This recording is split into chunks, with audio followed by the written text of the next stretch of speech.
जय हिंद दोस्तों। अगर आप लोग बाबू 12th का विद्युत आवेश तथा क्षेत्र चैप्टर नहीं पढ़ा है या अभी फिजिक्स स्टार्ट नहीं किए हैं तो आपका बिल्कुल जीरो से फिजिक्स स्टार्ट हो रहा है विद्युत आवेश तथा क्षेत्र चैप्टर। और इसमें लाला हम आपको फिजिक्स एकदम लॉलीपॉप के तरीके से पढ़ाएंगे। लाला आपको सीधे दिमाग में याद करा दिया जाएगा। 100% लाला क्लास में याद होगा बाबू। ठीक है, जैसे कि लाला हम आपको पिछले क्लास में आवेश चैप्टर पढ़ाए थे, आवेश, और उसके बाद में लाला आवेश का इतिहास बताए थे, विद्युत का ज़रूरत क्या है ये भी बताए थे। तो लाला हमारा क्लास क्या है कि पिछले दिन क्या पढ़ाए हैं इसको भी रिवीजन करेंगे और अगले दिन क्या पढ़ाया जाएगा ये भी बताते हैं और आपको क्या आज बताया जाएगा ये भी बताते हैं। TRQ, MRP, SRP सब कुछ करवाया जाएगा। चैप्टर पढ़ाने के बाद TRQ, MRP, SRP हर चीज़ बताया जाएगा प्यार से एकदम। फिजिक्स, केमिस्ट्री, बायोलॉजी सब पढ़ा के 95% लाने का आपका हम सहयोग करेंगे। क्लियर है? अब देखो बाबू, आवेश क्या होता है पिछले क्लास में बताए थे। पहला नंबर बताए थे विद्युत क्या होता है। विद्युत आज की क्लास में आवेश पढ़ाएंगे और आवेश का प्रकार बताएंगे। लाला आवेश का प्रकार बताएंगे और इसे पढ़ाने के बाद बाबू आप देखना आपको किताब सीधे याद हो जाएगा। लाला हम यहाँ किताब भी लेकर आए हैं, ये किताब भी पढ़ाएंगे, तब लगेगा कि 100% कितना मज़ा आ रहा है। हैशटैग बल्ले बल्ले हो रहा है। तो लाला विद्युत क्या होता है, जैसे हम बताए थे दूध का बहना दूध की धारा, जल का बहना जल धारा, नाक की बहना, समझ रहे हो यानी खून का बहना खून का धारा, इलेक्ट्रॉन का बहना वैद्युत धारा बताए थे। यानी इलेक्ट्रॉन का फ्लो क्या कहलाता है, वैद्युत धारा कहलाता है। बाकी आगे परिभाषा विद्युत का देंगे। फिर इसके बाद में बताया थे लाला विद्युत का ज़रूरत क्या है। विद्युत का ज़रूरत बताए थे, जैसे आजकल देख रहे हो कितना ज़रूरत है, बहुत ज़रूरत है बाबू। डिजिटल बोर्ड इसी से विद्युत से चल रहा है, पंखा, मोबाइल, बहुत आप जानते भी होंगे। कल के क्लास में हम बताए भी थे, रिवीजन आज कर रहे हैं बाबू। तो पंखा हो गया, डिजिटल बोर्ड हो गया, मार्कर हो गया, मोबाइल हो गया, आप पानी चलाने वाला मोटर, खेत में पानी चला सकते हो, धान कुट्टी जो पिसान पीसते हैं वो भी मोटर आपका चलता है। कितना विद्युत से सब चल रहा, बहुत ज़रूरत है बाबू। कल के क्लास में बताए थे। फिर हम विद्युत का इतिहास बताए थे कि जो बाबू आप इंग्लैंड की महारानी एलिजाबेथ के घरेलू चिकित्सक डॉक्टर थेल्स जो थे, सबसे पहले वो रेशम और अंबर के पौधे को आपस में रगड़ा था तो उसमें छोटे छोटे गुड़, यानी जो आपके छोटे छोटे कागज़ होते हैं उनको खींचने का गुड़ आ गया था। ये कुल लाला हम पढ़ा दिए हैं। इसके बाद आज इस बुक से भी पढ़ाएंगे तो आपको लगेगा कि हाँ वास्तव में तूफानी सर जी 100% क्लास में याद करा देते हैं। लाला हमें प्यार से तूफानी सर जी बोलते हैं, हमारा ही नाम तूफानी सर जी है। इसके बाद में बाबू फिर क्या होगा बाबू, बात समझो। ये बात बताने के बाद में हमारे गिलबर्ट भैया थे, गिलबर्ट है, इन्होंने बताया था कि जो रेशम और वस्त्र हैं इसके जैसे बहुत सारे पदार्थ हैं कि आपस में रगड़ने से विद्युत उत्पन्न होता है। बताया था पैदल चलने से भी विद्युत उत्पन्न हो जाता है। क्लियर है? एलेसेंड्रो वोल्टा आए थे और इसके बाद में इन्होंने बताया था गीली बैटरी सूखी बैटरी बनाए थे और दुनिया भर के वैज्ञानिक आए थे। ठीक है बाबू, तो हम मेनली अब आते हैं आवेश पे। किस पे आते हैं, बताया था कि आवेश का शुरुआती खोज डॉक्टर थेल्स किए थे, लेकिन जो परिभाषा बढ़िया से समझाया था बेंजामिन फ्रैंकलिन ने बताया था। कैसे बताया था आज उसको हम एक्सप्लेन करेंगे बढ़िया से। तो आवेश क्या होता है लाला, देखो इलेक्ट्रॉनों की संख्या को हम आवेश कहते हैं। इलेक्ट्रॉनों की संख्या को लाला हम क्या कहते हैं, आवेश कहते हैं। दिखाई दे रहा है ना भाई, देखो अगर एक इलेक्ट्रॉन, दो इलेक्ट्रॉन, तीन इलेक्ट्रॉन, चार इलेक्ट्रॉन से मारे कुल्ले इलेक्ट्रॉनों की संख्या को हम क्या कहते हैं लाला, आवेश कहते हैं। अगर लाला आपका देखो इलेक्ट्रॉनों की संख्या को क्या कहते हैं लाला, आवेश कहते हैं। और आवेश को लाला, जो आवेश को रिप्रेजेंट किया जाता है इसे लाला हम क्यू से व्यक्त करते हैं। यानी इंग्लिश में क्यू से रिप्रेजेंट करते हैं, हिंदी में लाला क्यू से व्यक्त करते हैं। इसका मात्रक जो होता है, आवेश का मात्रक जो है लाला वह कूलाम होता है। आवेश का मात्रक क्या है लाला, कूलाम है। आवेश का मात्रक कूलाम होता है और कूलाम को लाला सी से रिप्रेजेंट किया जाता है। समझ में आया कि नहीं आया? हम आपको बताते हैं लाला, इलेक्ट्रॉन को देखो नंबर को लाला एन से डिनोट करते हैं। तो भैया हेलो हेलो हेलो, ध्यान कहाँ है, भागो मत, एक्टिव होकर देखो। इलेक्ट्रॉनों की संख्या को लाला ई से, नंबर को लाला एन से, और मजाक मजाक में लाला क्यू से। तो बन गया फार्मूला। मजाक मजाक में क्या बना दिया, फार्मूला।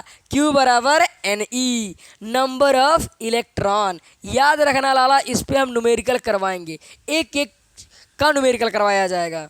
न्यूमेरिकल भी लाला गधा लड़का एकदम है, एकदम गधा से गधा लगा ले जाएगा न्यूमेरिकल। ठीक है बाबू। तो अब बताओ आवेश किसे कहते हैं, हेलो हेलो एक्टिव हो, आवेश किसे कहते हैं बाबू। इलेक्ट्रॉनों की संख्या को आवेश कहा जाता है। आवेश का मात्रा कूलाम होता है। कूलाम को सी से रिप्रेजेंट करते हैं और आवेश को लाला क्यू से रिप्रेजेंट करते हैं। यहाँ तक का बात क्लियर हो गया। अब बाबू देखो, अगर लाला इलेक्ट्रॉनों की संख्या को हम क्या कहते हैं, आवेश कहते हैं। लाला अगर ये इलेक्ट्रॉन यानी रुका रहेगा तो केवल लाला विद्युत उत्पन्न होगा, लेकिन इलेक्ट्रॉन गतिमान हो जाएगा लाला तो विद्युत और चुंबक दोनों उत्पन्न होगा भैया। विद्युत और चुंबक दोनों उत्पन्न होगा। देखो लाला, इलेक्ट्रॉनों की संख्या को आवेश को हम विद्युत कहते हैं, और इलेक्ट्रॉन गतिमान हो गया, इलेक्ट्रॉन रुका रहेगा तो विद्युत, इलेक्ट्रॉन गतिमान हो गया तो विद्युत और चुंबक दोनों उत्पन्न होगा। कैसे बताते हैं। जैसे कि लाला ये हमारा इलेक्ट्रॉन है, अभी ये लाला इलेक्ट्रॉन रुका है तो विद्युत, जैसे ये गतिमान हुआ, ये यो चलना शुरू हो गया लाला, जब ये चलना शुरू हो गया तो क्या उत्पन्न करेगा, विद्युत और मैग्नेट दोनों। क्लियर है बाबू, समझ में आया कि नहीं आया। आगे लाला हम हर चीज़ डिटेल में इसमें बताएंगे, हर एक चीज़ बताएंगे बाबू। तो विद्युत क्या है, विद्युत आवेश क्या है, तो इलेक्ट्रॉनों की संख्या को हम आवेश कहते हैं। आवेश का लाला मात्रक क्या होता है, मात्रक को भी डिटेल में आगे बताएंगे। समझ में आया कि नहीं आया। फिर लाला जो होता है आवेश जो है लाला दो प्रकार का होता है। आवेश के जो प्रकार हैं, आवेश के जो प्रकार हैं ये दो प्रकार का होता है। एक होता है धनात्मक आवेश, धनात्मक, और एक होता है लाला ऋणात्मक। क्या होता है, ऋणात्मक। धनात्मक को लाला पॉजिटिव और ऋणात्मक को लाला निगेटिव कहते हैं भैया। समझ में आया बाबू, काला मार्कर कर देते हैं। धनात्मक को पॉजिटिव, ऋणात्मक को निगेटिव कहते हैं। आवेश दो प्रकार का होता है, इसे हम कैसे एक्सप्लेन करेंगे, अभी बेंजामिन फ्रैंकलिन के सूत्र से एक्सप्लेन करेंगे तो बढ़िया समझ में आ जाएगा। देखो, जो धनात्मक आवेश होता है इनके बीच में लाला प्रतिकर्षण होता है, यानी ये दूर दूर भागते हैं। धनात्मक आवेश लाला दूर दूर भागता है और ऋणात्मक आवेश भी दूर दूर भागता है, लेकिन एक धनात्मक एक ऋणात्मक हो तो ये पास चले जाते हैं। लाला लड़का लड़का का शादी करा होता है कहीं, लड़का लड़का दूर रहता है। लड़की लड़की का शादी होता है कहीं, दूर रहती है। लड़कवा और लड़किया का सदिया होता है। तो वैसे आवेश भी लाला पॉजिटिव पॉजिटिव दूर भागेगा। आप चुंबक का खेला किए हो, चुंबक खेले हो ना, कि अरे जब चुंबक को फोड़कर आधे में पलट दोगे लाला तो चुंबक दूर भागता है, यानी प्लस प्लस रहेगा दूर और माइनस माइनस रहेगा दूर, और प्लस माइनस रहेगा खचाक से खिंचा जाएगा। तो यही वही हाल है लाला, यहाँ पर भी होता है। तो देखो हम अभी तक क्या पढ़ाए लाला, आवेश क्या होता है और आवेश का प्रकार। आवेश क्या है, इलेक्ट्रॉनों की संख्या को आवेश कहते हैं। आवेश का मात्रक कूलाम होता है। आवेश को क्यू से डिनोट करते हैं, इसके मात्रक को लाला सी से डिनोट किया जाता है, यानी कूलाम को सी से डिनोट किया जाता है। आवेश का जो सूत्र है क्यू बराबर एन ई होता है। आवेश दो प्रकार का होता है, धनात्मक आवेश, ऋणात्मक आवेश। धनात्मक आवेश को लाला सजातीय आवेश भी बोलते हैं, इसे विजातीय आवेश भी बोलते हैं। देखो मतलब सजातीय आवेश विजातीय आवेश आगे बताएंगे क्योंकि वो अलग टॉपिक है। प्लस प्लस होता है धनात्मक, माइनस माइनस होता है ऋणात्मक। क्लियर है। अब बात समझो, धनात्मक आवेश लाला धनात्मक दूर भागे, ऋणात्मक पास आएगा। क्लियर है। इसे कैसे एक्सप्लेन किया गया था, तो बेंजामिन फ्रैंकलिन नाम के एक वैज्ञानिक थे। इन्होंने लाला रेशम और अंबर का जो पौधा था आपस में रगड़ा। रेशम और अंबर के पौधे को लाला, या रेशम और एबोनाइट का छड़ ले लेते हैं, रेशम और एबोनाइट का छड़ को इस रेशम के साथ लाला, इसका प्रैक्टिकल भी लेकर आए, कल प्रैक्टिकल भी करवाएंगे। रेशम और एबोनाइट के छड़ को ऐसे रगड़कर यहाँ लाला एक इस छड़ को लटका दिए। फिर दूसरा ऐसे छड़ को लाए,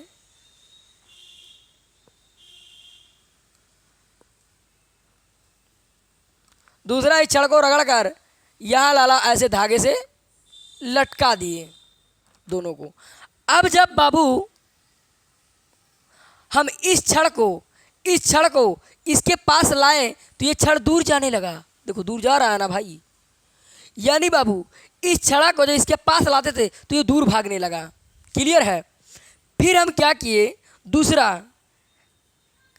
कांच का छड़ लिए, एबोनाइड और बिल्ली का खाल भी हो सकता है लाला, बिल्ली के खाल से भी रगड़ेंगे, ऐसा पूरा होगा। अभी आपको आगे पढ़ा देंगे थ्योरी में। यहाँ कांच का और रेशम का वस्त्र दोबारा लिए लाला, और इसे कांच के छड़ को इससे रगड़े और यहाँ पर ला के लाला लटका दिए। फिर एक कांच का छड़ लेकर यहाँ ला के लाला लटका दिए। अब इसको इसके पास लाए तो ये भी दूर जा रहा है। क्लियर है भाई। लेकिन अब अगला क्या करेंगे, इस एबोनाइट के छड़ को बिल्ली के खाल से लाला रगड़ कर यहाँ लटका देंगे और इसको रगड़ कर लाला यहाँ लटका दिए। और जब इसको लाला हम इसके पास लेकर गए तो हचाक से खींच लिया इसको। ऐसे यहाँ था, इसको लेकर जा रहे थे, हचाक से खींच लिया। होता ना ही है, किसी को आप बुलाने गए हो और जैसे देखा है हचाक से खींच लेते हो, तो वैसे यहाँ भी है।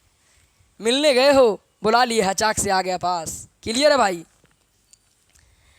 तो देखो बाबू, ये जो दूर जा रहा था यही आपका धनात्मक और ऋणात्मक आवेश हो रहा था। यहाँ जो पास आ रहा था ये आपका क्या है, यानी ये क्या था लाला, प्लस प्लस रहेगा, सॉरी प्लस प्लस रहेगा। अरे भाई क्या हो रहा है वो जी, प्लस प्लस रहेगा तो दूर जाएगा, माइनस माइनस रहेगा तो दूर जाएगा, और एगो प्लस एगो माइनस रहेगा, खींच लेगा। समझ में आया कि नहीं आया। अब लाला हम आपको किताब से पढ़ाते हैं। देखो जो बताए थे, हमारा यह सामान्य अनुभव है कि जब किसी शुष्क दिन यानी जो बरसात का दिन या ठंडे मौसम का दिन होता है, प्लास्टिक या स्केल के कंगे को सूखे बाल से रगड़कर मेज पर पड़े छोटे छोटे कागज, यानी आप ऐसे बाल से रगड़ना और छोटे छोटे कागज को जब उठाओगे तो वो खींच लेता है, छोटे छोटे टुकड़े को पास ले आता है, तब कागज के टुकड़े को स्केल अथवा कंगे की ओर आकर्षित होता है। इस प्रकार दो वस्तुओं को परस्पर रगड़ने पर उनमें कभी कभी ऐसे गुण आ जाते हैं जिसमें वो अपने समीप स्थित हल्के वस्तुओं को आकर्षित करने लगता है। बोलो यही तो चीज़ हम पढ़ाए हैं कि आप जब आप रगड़ोगे छोटे छोटे गुण को खींचोगे तो पास में आ जाता है। क्लियर है बाबू। फिर बताए थे लाला, कल के क्लास में बताए थे और आज भी थोड़ा रिवीजन मार दिए कि लगभग लाला 600 ईसा पूर्व ग्रीस देश के मिल्टस के वैज्ञानिक डॉक्टर थेल्स ने ज्ञात किया कि अंबर नामक पदार्थ जो यह पीले रंग का एक रेजिन पदार्थ होता है, बाल्टिक सागर के किनारे पाया जाता है। ठीक है लाला। जब इस कागज को देखो ऊन के साथ रगड़ने पर उसमें कागज के छोटे छोटे गुण टुकड़े तिनके आदि को आकर्षित करने का गुण आ जाता है। देखो किताब याद हो रहा कि नहीं याद हो रहा, ऐसे पढ़ाया जाता है। अंबर को लाला यूनानी भाषा में इलेक्ट्रॉन कहते हैं। बोलो पढ़ाए थे कि नहीं पढ़ाए थे। अंबर को यूनानी भाषा में इलेक्ट्रॉन कहते हैं। अतः उपयुक्त घटना के कारण इसे इलेक्ट्रिसिटी नाम दिया गया। बताया थे कि नहीं बताया थे। इलेक्ट्रिसिटी का हिंदी में लाला रूपांतरण विद्युत है। 1600 में लाला दूसरे वैज्ञानिक गिलबर्ट ने देखा कि ऐसे अन्य कई पदार्थ जैसे कांच, एबोनाइट, सल्फर आदि जो अंबर की तरह न्यूनाधिक मात्रा में हल्की वस्तुओं को अपने ओर आकर्षित करता। बताए थे कि गिलबर्ट भैया जो थे 1600 ईस्वी में आए थे और बताए थे कि बहुत सारे ऐसे पदार्थ हैं जो रगड़ने पर आकर्षण गुण करने लगते हैं, और यही गिलबर्ट बताया थे कि पैदल चलने से भी विद्युत उत्पन्न हो सकता है। क्लियर है लाला। फिर इसके बाद में बाबू अब यहां देखो आवेश का यहाँ उपयोग भी बताया गया लाला। कंप्यूटर, प्रिंटिंग, इस्त्री, दुनिया भर के है कुलिए। फिर यहाँ हम बताया लाला आवेश का प्रकार। यदि हम कांच के छड़ को रेशम से रगड़ने पर तो छड़ आवेशित हो जाता है। इस प्रकार एबोनाइट के छड़ को बिल्ली के खाल से रगड़े जाने पर आवेशित हो जाता है, परंतु इन दोनों छड़ों को आवेश एक दूसरे से भिन्न होता है लाला, एक दूसरे से भिन्न होता है। अभी पढ़ाए हैं बाबू, देखो दिखाते हैं। यहाँ देखो प्रैक्टिकल जो है किया है। भिन्न प्रकार के होते हैं। यदि हम कांच के छड़ को रेशम से रगड़कर एक डोर से लटका दे लाला, कांच के छड़ को रगड़कर रेशम से यहाँ एक डोर से लटका दिया गया है, और उसके बाद में बाबू एक दूसरा कांच के छड़ को रेशम से रगड़कर पहले छड़ के पास लाए तो लटकी हुई छड़ दूर हट जाती है। देखो यहाँ जब लाला इसके पास लाएंगे तो ये दूर भागेगा, क्या करेगा, दूर भाग। कल लाला इसका हम प्रैक्टिकल भी दिखाएंगे, ऐसे रगड़ के लेकर जाएंगे सामानवा तो दूर भागेगा, एकदम प्रैक्टिकल वाला, ठीक है। फिर बाबू यदि एबोनाइट के छड़ को बिल्ली के खाल से रगड़कर लटका दे तो दूसरा एबोनाइट के छड़ को भी बिल्ली के खाल से रगड़कर पहले के पास लाएंगे तो लटकी हुई छड़ दूर हट जाती है। देखो यहाँ एबोनाइट का छड़ है, यहाँ लटकाया गया तो दूर जा रहा है। परंतु यदि हम एबोनाइट के छड़ को बिल्ली के खाल से रगड़कर लटका दे तथा कांच के छड़ को रेशम से रगड़कर एबोनाइट के छड़ के पास लाएं तो एबोनाइट का छड़ कांच के छड़ के ओर खिंचा आता है। यही चीज़िया लाला हम भी तो यहाँ पढ़ा रहे थे। देखो यही चीज़िया तो पढ़ाए हैं। बोलो किताब याद हो रहा है कि नहीं हो रहा है? हैशटैग बल्ले बल्ले मारो लाला कमेंट में, और क्या ना वीडियो को शेयर करो। बताओ तूफानी सर जी एकदम 100% पढ़ाते हैं, जो पढ़ाते हैं लाला किताब सीधे याद हो जाता है बाबू। क्लियर है? हम बताए थे लाला कि क्या होता है बाबू, ये जो आपको यहाँ पढ़ाए हैं बताएं क्या बाबू कि अगर प्लस प्लस रहेगा तो दूर भागेगा, माइनस माइनस रहेगा दूर भागेगा, प्लस माइनस रहेगा तो पास खींचा जाएगा। यानी लड़का लड़का का विवाह नहीं होगा, लड़की लड़की के साथ विवाह नहीं होता, होता है नहीं होता, लड़का लड़किया का विवाह होता है। समझे? बोलते हो बाबूआ, सुनती हो जी, हैं कि सुनते हो जी? कभी लड़का से तो होता है नहीं होता। तो वैसे लाला यहाँ भी वही हाल है कि आपका बता चुके हैं कि आपका बाबू क्या है यहाँ पे कि यदि हम कांच के छड़ को रेशम से रगड़ कर लटका दे और दोबारा फिर लाला एबोनाइट के छड़ को देखो फिर दोबारा उसको लटकाएंगे तो दूर जाएगा। यानी यहाँ बात समझो, यदि हम कांच के छड़ को रेशम से रगड़ कर एक डोर से लटका देता दूसरे कांच के छड़ को रेशम से रगड़ कर पहली छड़ के पास लाएंगे तो लटकी हुई दूर जाती है, यानी प्लस प्लस दूर जाएगा। बताएंगे प्लस प्लस कब होगा, माइनस माइनस कब होगा, कैसे क्या है पूरा समझाएंगे लाला, हर एक चीज़ बताएंगे। प्लस कब होगा, माइनस कब होगा, धनात्मक विद्युत आवेश क्या है, ऋणात्मक विद्युत आवेश क्या है, इलेक्ट्रॉन वहाँ का सिद्धांत क्या है, हर चीज़ बताएंगे। घर्षण द्वारा, प्रेरण द्वारा, चालन द्वारा सब बताएंगे। प्रकार एबोनाइट के छड़ को बिल्ली के खाल से रगड़ कर लटका दे तो दूसरा एबोनाइट के छड़ लाला बिल्ली के खाल से रगड़ कर लटका दे तो पहली छड़ लटकी हुई दूर जाती है बाबू, और जो आपका है पास आ जाता है। यहाँ समझ लो लाला। फिर इसके बाद में बाबू देख लो, इन प्रयोग से स्पष्ट होता कि आवेश दो प्रकार के होते हैं। एक वह जो कांच के रेशम से रगड़ने पर कांच से उत्पन्न होता है तथा दूसरा वह जो एबोनाइट के बिल्ली के खाल से रगड़ने पर एबोनाइट में उत्पन्न होता है। पहला धनात्मक होगा, यानी कांच से जो रगड़ा गया वो धनात्मक होगा तथा दूसरा ऋणात्मक होता है। यह नाम अमेरिकी वैज्ञानिक बेंजामिन फ्रैंकलिन ने 1750 ईस्वी में बताया था, और यही बात हम भी बताए हैं लाला। क्लियर है? तो आशा करते हैं आपको समझ में आ गया होगा आवेश क्या है, आवेश का प्रकार क्या है बाबू, और अच्छे से हम समझा दिए कि आवेश क्या है और आवेश का प्रकार क्या है। ये बात आपको हम बता दिए बाबू भैया। अब आपको लाला हम आवेश का जो मात्रक है इसे डिटेल में कल बताएंगे, कल भी यही चीज़ें पढ़ाएंगे लेकिन प्रैक्टिकल के साथ पढ़ाया जाएगा, और आवेश का मात्रक भी बताएंगे, इलेक्ट्रॉनिक सिद्धांत भी बताएंगे। तो कल थोड़ा वीडियो बड़ा होगा लाला, और आप उसे पूरा देखना। क्लास अगर पूरा करोगे हम गारंटी देते हैं आपका 95 नंबर आ जाएगा और पूरा समझ में आएगा, अच्छे से समझ में आएगा बाबू। अपने यार दोस्तों को बताओगे। तूफानी सर जी फिजिक्स का क्लास चालू कर दिए हैं, फिर केमिस्ट्री का भी चालू होगा, बायोलॉजी का भी चालू होगा धीरे धीरे, और 10th का लाला साइंस मैथ चालू होगा, जनरल कंपटीशन का रीजनिंग मैथ भी चालू होगा। क्लियर है? आज के लिए लाला दैट्स है ना, फिर मिलते हैं कल। जय हिंद दोस्तों।